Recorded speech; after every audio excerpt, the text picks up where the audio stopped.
What's up, everybody? Good morning and happy Sunday. My name is Chuck. I walk by faith and not by sight. And last night, I stumbled across a live feed on TikTok where a gentleman was insisting that Jesus wasn't real and that he was, in fact, supposed to separate us from the one true God.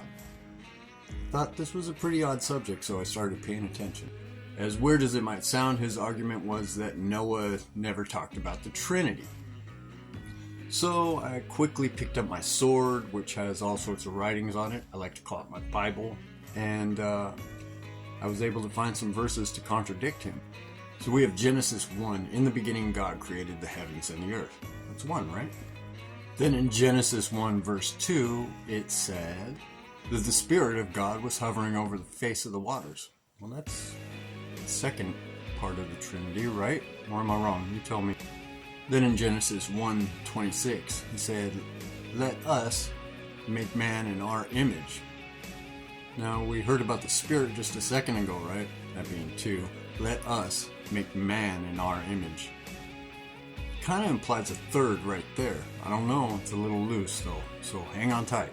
After I revealed those verses, the gentleman then went off on a rant on how Jesus was trying to separate us from the one true God. And take us away from his love and his law.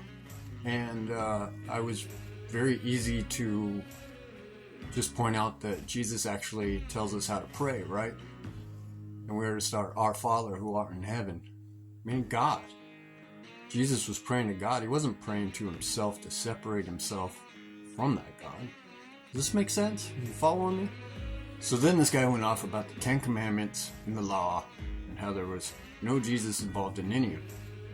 But I was easily, again, able to point out that Jesus fulfilled that law, and it even says in Matthew 5:17, that exact thing.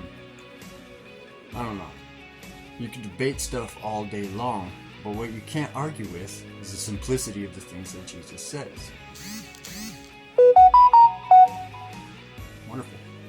I got a text. Anyway, I gotta go. I gotta read this. Have a great day and God bless you. And you know what?